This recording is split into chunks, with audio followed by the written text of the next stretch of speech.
Bonjour Luc Carvonas. Bonjour. Élu député du Val-de-Marne le 18 juin dernier, socialiste et pas vraiment fan du président Macron, on va voir ça dans un instant.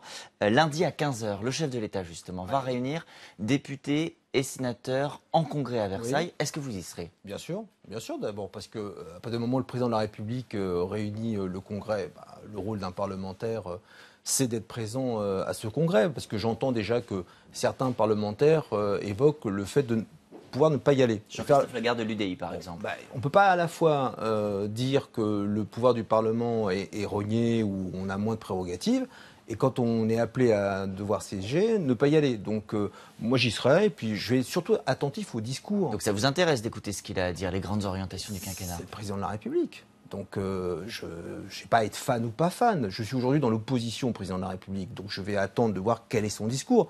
Maintenant, si c'est un copier-coller avec ce que va dire Édouard Philippe le lendemain. Parce que le lendemain, il y a le discours de politique générale à l'Assemblée devant les députés. Ce sera beaucoup de bruit pour rien, parce que j'ai bien compris que le président souhaite venir rendre compte une fois par an au Congrès, devant tous les parlementaires, sauf que là, il s'est passé 2 mois, et en 2 mois, il s'est à peu près rien produit, puisque le Parlement vient à peine de s'installer avec les élections législatives terminées. Donc si c'est un copier-coller, vous savez, moi je l'ai écrit dans un livre il y a déjà 3 ans, le poste de Premier ministre sous la Ve République, j'entends d'autres dire Édouard Philippe est humilié. Il n'est pas humilié, le Premier ministre. Ça ne vous choque pas qu'il y ait le président et le Premier ministre? On l'a déjà vu dans tous les quinquennats ou septennats, le président c'est le patron et il rappelle de temps à autre à son Premier ministre qu'il est le patron. Sauf que là, ça va beaucoup plus vite. Mais ça ne m'étonne pas. De toute façon, la République en marche, c'est quelque chose, c'est un dispositif qui, de toute manière, va toujours plus vite que tout le monde. Donc, même sur le fonctionnement des institutions, en 2 mois, le président de la République dit déjà à son Premier ministre tu es bien derrière. Mais en tous les cas, pour celles et ceux qui nous regardent, c'est quand même beaucoup d'argent réunir un congrès. C'est au moins 300 000 euros. Donc au moment où on est en train de nous dire... L'argent public mal employé? On verra. Si c'est pour faire un copier-coller, je ne fais pas de procès d'intention. J'attends le discours du président. Le mardi, justement, il y aura le vote de la confiance au gouvernement. Là, vous serez appelé à vous exprimer. Vous voterez contre la confiance Je voterai contre la confiance au gouvernement d'Édouard Philippe. Édouard Philippe, qui se dit lui-même, est un Premier ministre de droite. Donc il n'y a pas de bénéfice du doute sur ce que le gouvernement peut faire. Adrien Jean, on est aujourd'hui dans une époque où il faut même venir à s'expliquer sur un plateau télé que nous sommes passés de 288 députés PS à 29, et je devrais venir béatement vous dire j'ai confiance. Mais j'ai pas confiance.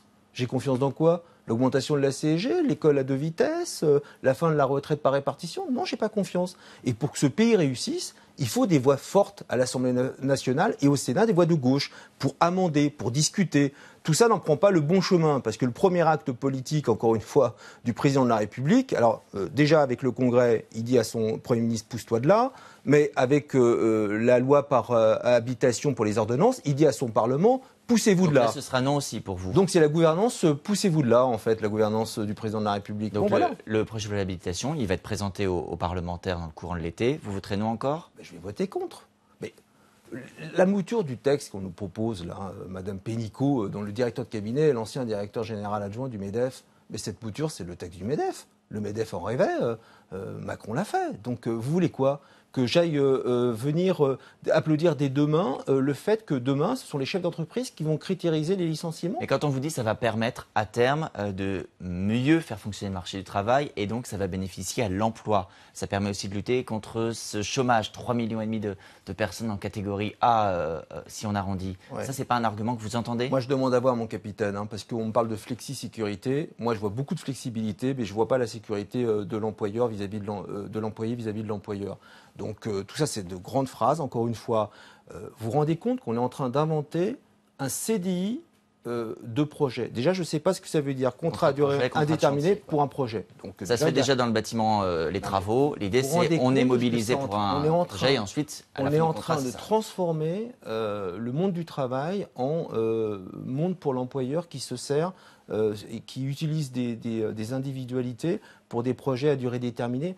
Moi, je suis pour la protection de l'emploi et en même temps, je suis pour des règles. Si ce qu'on nous propose, encore une fois, c'est la loi El Khomri, que je n'ai pas votée quand j'étais sénateur, puissance 100, si c'est de flouer les syndicats, il ne suffit pas de venir nous raconter qu'on fait 48 réunions. pour la vitrine. Avec les organisations syndicales. Il faut voir ce qu'il y a après derrière. Et j'ai le sentiment, c'est pas moi qui le dis, ce sont les organisations syndicales, qu'on est en train de délivrer le texte sur lequel ils sont censés discuter entre eux par petits bouts. C'est pas la bonne méthode. Quand on discute, quand on met un dialogue social avec les représentants syndicaux, on met le texte sur la table. Vous avez commencé à parler du fonctionnement de la majorité. En début de semaine, vous avez parlé de retour au soviétisme à propos de l'élection de Richard Ferrand à la tête du groupe En Marche à l'Assemblée.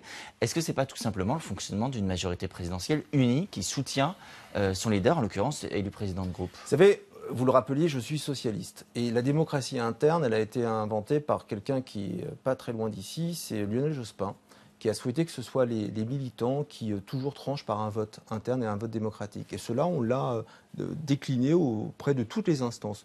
Nous sommes un groupe de 30 avec des apparentés.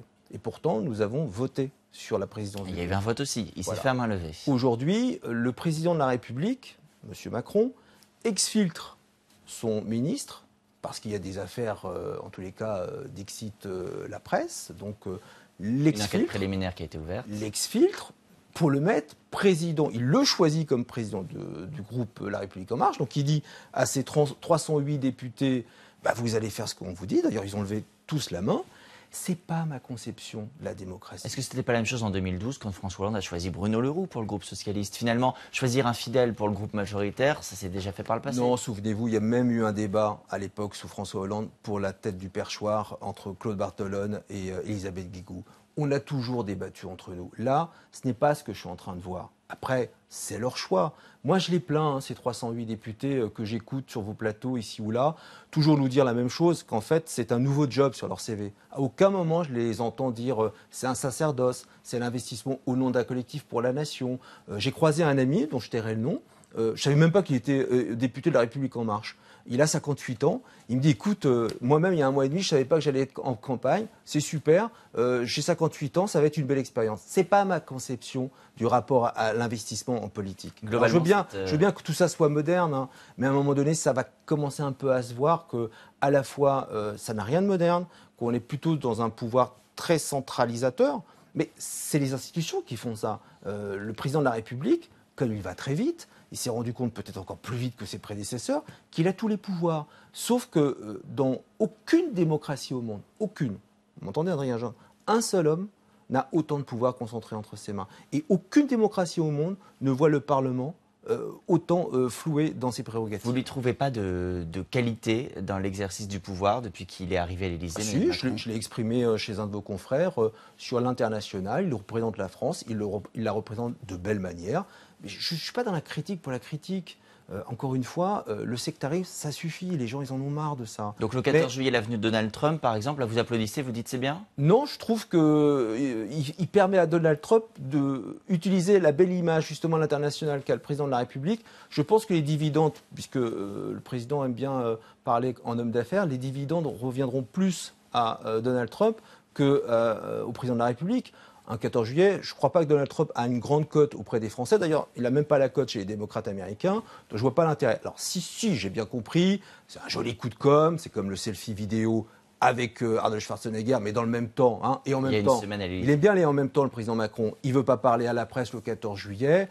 Il n'y aura pas d'interview. La présidence. Ça vous choque qu'il n'y ait pas d'interview écoutez, c'est aussi la Ve République. Voilà, ce sont les traditions, les institutions. Bon, on verrouille la parole, on verrouille la communication. Beaucoup, je trouve, beaucoup trop. Alors, je veux bien que président quinquennat, il y ait beaucoup de bavardage. Mais entre bavarder et ne pas s'exprimer à la nation à des moments institutionnels importants, vous savez, une présidence, hein, ça ne doit pas être qu'une présidence Paris-Match. Hein. Une présidence, c'est s'exprimer face aux Français et face à la presse qui a des questions à poser. Manuel Valls siégera dans le groupe La République En Marche comme apparenté. Il y est à sa place, l'ancien Premier ministre, dans ce groupe-là? Visiblement, puisqu'ils l'ont accepté. Moi, je n'ai pas de commentaires à faire. J'ai passé trop de temps à ses côtés. Je suis un social-démocrate et écologiste. Vous avez été l'un de ses plus fidèles? Oui, mais l'infidèle dans l'histoire, c'est pas moi. Hein. C'est lui. C'est pas moi qui suis parti. Hein. C'est lui qui a fait un autre choix. Moi, je suis fidèle à mon histoire et au mouvement socialiste et je vais reconstruire la gauche française de là où je suis aujourd'hui. Il a dit cette semaine, je quitte le PS ou le PS me quitte. Est-ce que le PS a une part de responsabilité là-dedans? Mais la part de responsabilité, elle est collective et à tous les étages. Au niveau de l'Élysée, à l'époque, au niveau de Matignon, au niveau de Solferino, à mon niveau à moi. Vous disiez que j'étais un très proche. Aujourd'hui, ce que veulent nos compatriotes, c'est qu'on leur parle en vérité. Voilà, sans petits calculs, sans essayer de virer totalement. Vous pensez qu'il a encore un avenir en politique, Manuel Valls, ou c'est une époque dont il faut tourner la page? En tous les cas, le courant, le valsiste tel qu'il existait, aujourd'hui, n'existe plus, puisqu'il a fusionné dans le macronisme, qui est le valsisme avec 30 ans d'avance. Vous avez encore des contacts avec lui aujourd'hui? Bien sûr. Bien Et sûr. qui sont de quelle nature? Ils sont de nature personnelle, dont je n'évoquerai pas sur un plateau télé. C'est pas grave, il a fait un autre choix, moi je le respecte. Vous savez, Adrien Gindre, je ne veux plus parler publiquement d'une personnalité que j'ai accompagnée et qui a fait le choix de quitter ma famille politique. Voilà, donc aujourd'hui je suis un responsable national qui a la lourde responsabilité avec d'autres de refonder ce qu'est le socialisme et la gauche française. D'autres ont fait d'autres choix, voilà. On va parler du PS justement, mais vous allez d'abord nous expliquer quelque chose. Le groupe PS à l'Assemblée a été baptisé Nouvelle Gauche, exit le mot socialiste. Alors, je vais être honnête, puisqu'on doit se dire la vérité, je n'ai pas voté pour cette terminologie-là. Je trouvais que justement, au contraire, au moment où on parle des insoumis, des marcheurs, des républicains, des progressistes, il fallait qu'on parle des socialistes. D'ailleurs, comme on l'avait très bien affiché au Conseil national samedi dernier sur la tribune.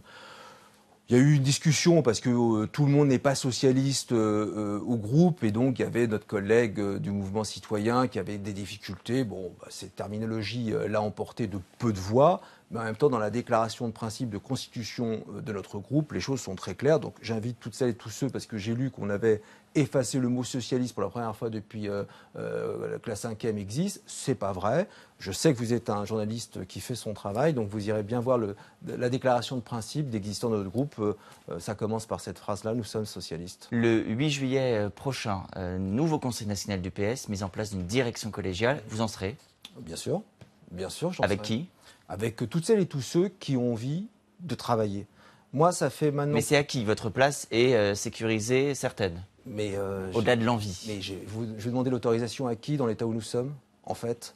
Donc chacun vient et dit je suis un bout de la direction? Chacun qui a envie de donner toute son énergie, sans petit calcul, sans être déjà candidat à l'élection présidentielle, tous ceux qui n'ont plus envie de parler de motion, celles et ceux qui sont encore dans le vieux schéma du vieux Parti socialiste, ils n'ont rien compris à la séquence qui vient de se passer. Donc moi, encore une fois, et j'ai discuté au Conseil national avec bon nombre de mes amis, quel que soit leur parcours, leur sensibilité, il y a une envie commune, et pas que générationnelle, de vouloir prendre à bras-le-corps cette mission qui doit être la nôtre, celle de redonner de l'espérance à nos cadres et à nos élus, parce qu'ils existent encore, ils existent dans les territoires. Hein. La gauche française, c'est 30% au soir du premier tour de la présidentielle.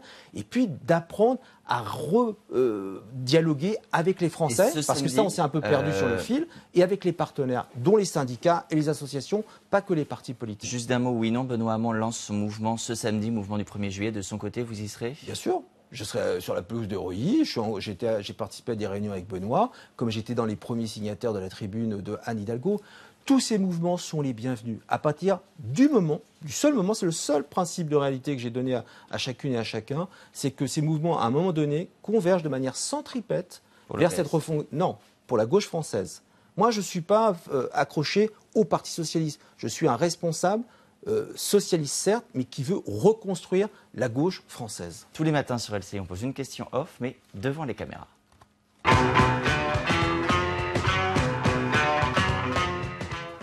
C'est off. C'est off, mais devant les caméras. Vous avez été le premier parlementaire français de l'histoire à épouser une personne de même sexe. Oui. Est-ce que vous seriez le premier président à installer un premier monsieur à l'Élysée? Écoutez, ça, c'est pas moi qui vais décider, ce sont les... Vous en avez l'envie? D'être président de la République, ce serait très immodeste. En tous les cas, je vois que déjà nos amis luxembourgeois l'ont fait. Pourquoi ça ne le ferait pas? Merci beaucoup, Luc Carvounas, d'avoir été avec nous ce matin. La suite, c'était avec vous, François-Xavier. Merci.